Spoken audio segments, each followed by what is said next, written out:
It began as an ordinary expedition. 9 experienced hikers, led by Igor Dyatlov, set off into the frozen wilderness of the Ural Mountains, eager to conquer the challenge ahead. They had done this before. They knew the risks. But nothing could have prepared them for what awaited in the dead of winter. Their journey started smoothly.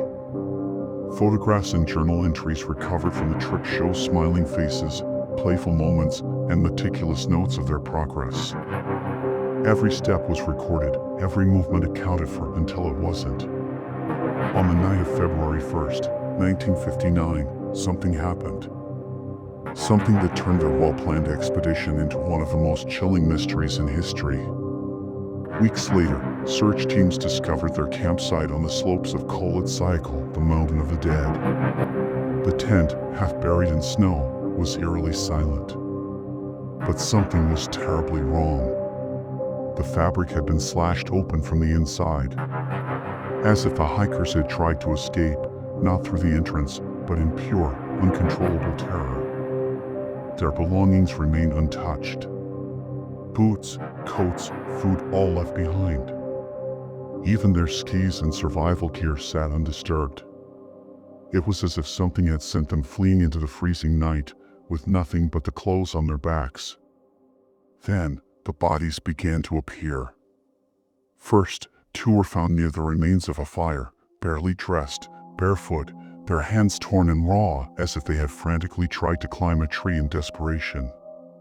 Their bodies showed no signs of struggle, but their faces were frozen in agony.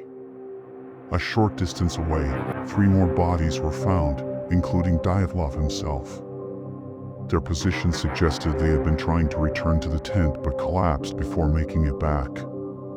The cold had taken them, but what had driven them into the night in the first place?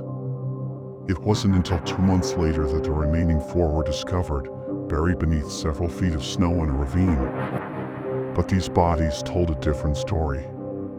Unlike the others, they hadn't simply frozen to death. One had a crushed skull.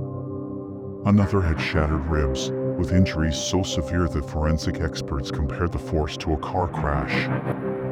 Yet, there were no external wounds. No bruises. No signs of an impact. Just massive internal trauma. One of the women was missing her tongue. It had been cowed, not bitten, not torn, but removed entirely. Investigators were baffled. There were no signs of an avalanche, no footprints leading into the campsite aside from the hiker's own. The bodies had different radiation levels. Some of their clothes were found to be unnaturally radioactive. Then there were the strange reports. Witnesses miles away claimed to have seen strange orange lights in the sky that night. Some said they resembled fireballs, others described glowing orbs hovering near the mountains. The Soviet authorities moved quickly to shut down speculation. The case was closed with a vague conclusion: an unknown compelling force had caused the deaths. No further explanation. No deeper investigation. Just silence. But the questions didn't stop. Some believed the group had fallen victim to a secret military experiment, perhaps high-frequency weapons or radiation testing.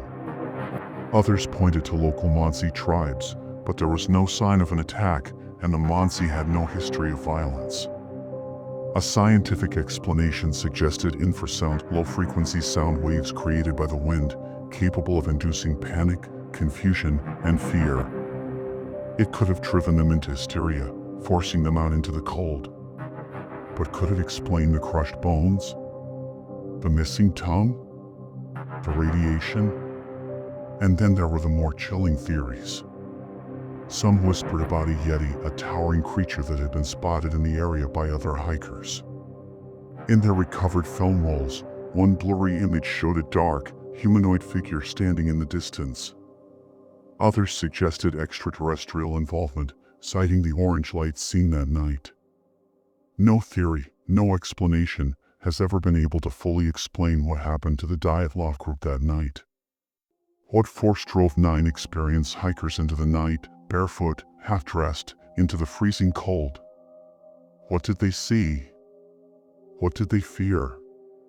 And perhaps the most chilling question of all, did they leave their tent willingly? Or were they running from something that found them first?